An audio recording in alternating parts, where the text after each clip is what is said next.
नमस्कार. आज आपण एका नवोदित आर्चरी प्लेअरची या ठिकाणी एक छोटीशी मुलाखत आणि तिची प्रेरणादायी कथा आपण या ठिकाणी सांगतो आहे.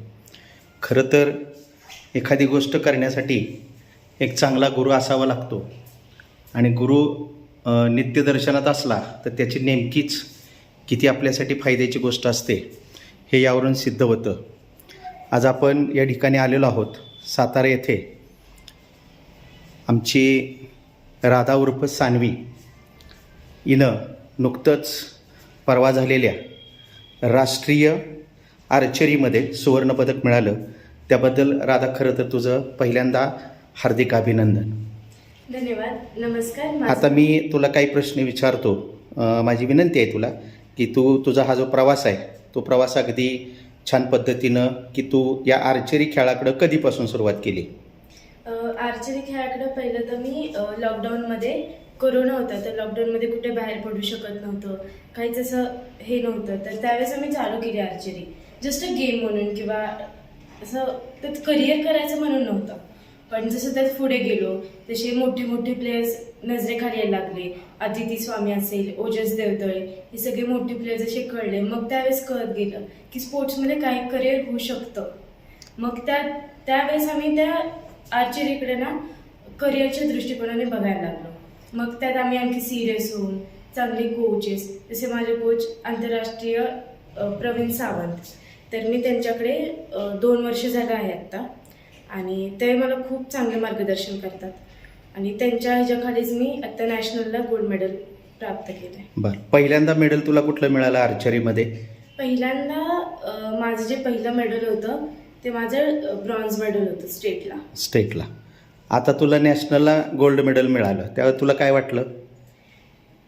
ते तर खूपच म्हणजे मला त्यावेळेस खूप छान वाटलं की गोल्ड मेडल ते पण पहिल्यांदा. आणि मला कधीच ह्याच्या आधी इंडिव्हिज्युअल मेडल कधीच नव्हतं, वैयक्तिक कधीच नव्हतं आणि माझं पहिलं नॅशनलचं मेडल आहे.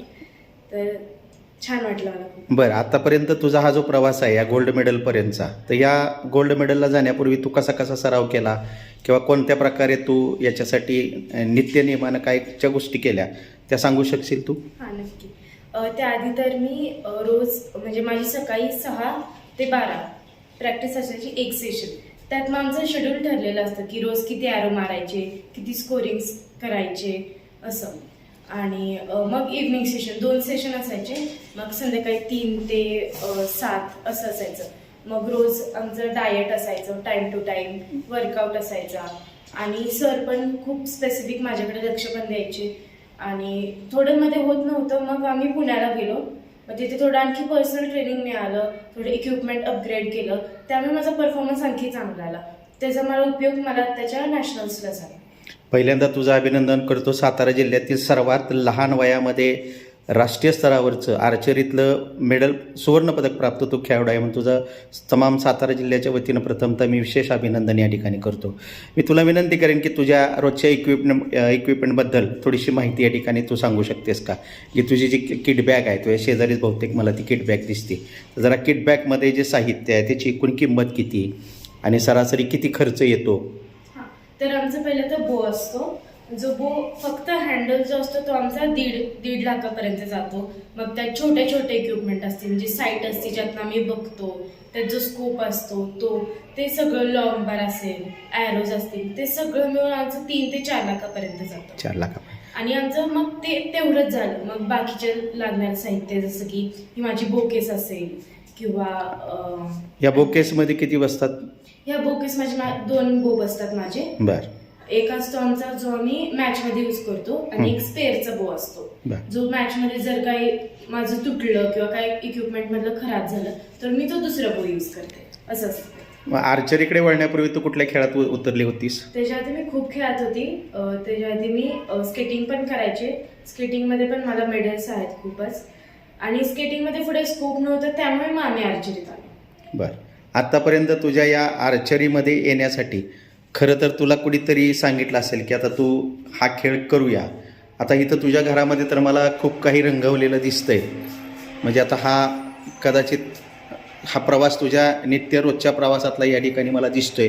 अगदी पायऱ्या चढताना सुद्धा तिथंसुद्धा मला या ठिकाणी आर्चरीचं एक छानपैकी चित्र काढलेलं दिसतंय आणि त्याच्याबरोबर एक छोटंसं मेडिटेशन आणि इथं तुझं ही रेंज आर्चरीची मला या ठिकाणी दिसते.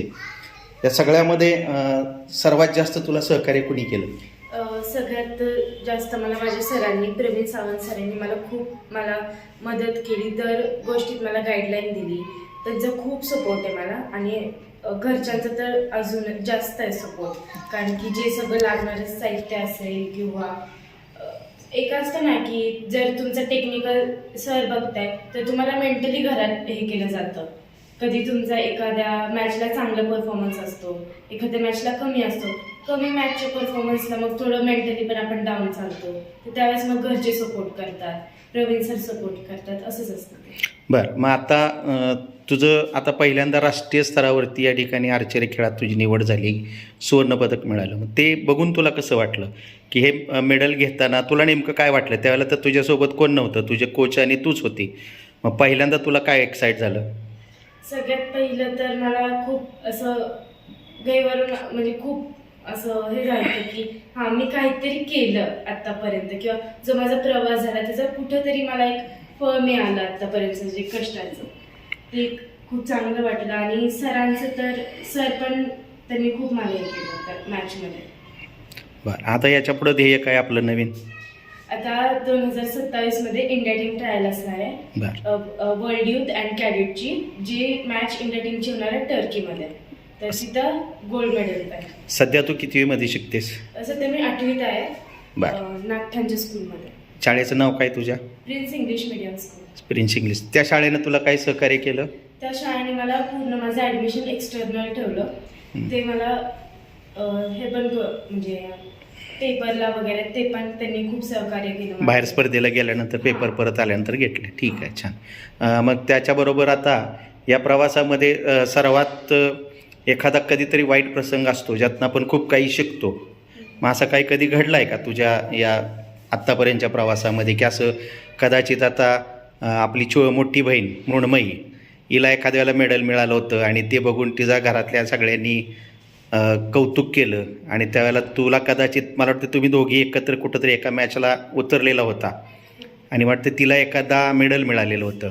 मग त्यावेळेला तुला काय वाटलं का? तुला काय असा राग वगैरे आला का दिदीला मेडल मिळालं? तर काय म्हणजे माझा जरी परफॉर्मन्स कमी असेल, दिदीचा चांगला असला ना तरी मला मनातून इतकं छान वाटतं की माझी दिदी आहे, म्हणजे माझ्या दिदीने केलं, मी नाही ना केलं तरी माझ्या दिदीने केलं. असं आमच्यात कधीच नव्हतं. नाही तसं नाही, म्हणजे असं कधी तुला फील झालं का की अरे बापरे मला काहीच मिळालं नाही? नाही तसं नाही, छान. कधीच नाही. आता तुला मी असं म्हणेन की आता थोडंसं तुझा इथं रोज सराव चालतो, म्हणजे ज्यावेळेला तुला कधी वेळ असेल त्याला पप्पानी हे तुला रेंज तयार करून दिलेली आहे. खरं तर ही तुझ्यासाठी टार्गेट रेंज नाही आहे. मग आता त्याच्यासाठी तू इथं जवळच काहीतरी तुमच्या स्वतःच्या शेतामध्ये या ठिकाणी रेंज तयार केलेली आहे आणि त्या रेंजमध्ये तुला इथं नियमित प्रवीण सावंत सर हे सातारा जिल्हा पोलीस दलातील आपले सहकारी आहेत, ते या ठिकाणी तुला नेहमीच या ठिकाणी मार्गदर्शन करतात आणि त्यांच्या मार्गदर्शनाखाली तू राष्ट्रीय पातळीवरती गेली. सातारा तालुक्यातील खेड या गावची कन्या ही पहिल्यांदाच माझ्या माहितीनुसार राष्ट्रीय स्तरावरती या सुवर्णपदकाची मानकरी ठरलेली आहे. कमी वयामधली तू पहिली मानकरी ठरली. त्याहीपेक्षा मला आनंद झाला की तू माझी भाची आहेस. याबद्दल मी तुझं पुन्हा एकदा आमच्या कुटुंबातील एक सुवर्णकन्या म्हणून तुझं विशेष कौतुक करतो आणि मी तुला विनंती करतो की तुझ्या या पुढच्या प्रवासासाठी, आर्चरीच्या प्रवासासाठी आणखी तुला उदंड यश मिळो आणि या पुढच्या प्रवासाला तुला आपल्या सर्व कदम आणि सर्व फरांदे, राऊत, आडसूळ या सर्व कुटुंबियांच्याकडून, जाधव कुटुंबियांच्याकडून पुनश्च एकदा मनपूर्वक हार्दिक शुभेच्छा. धन्यवाद.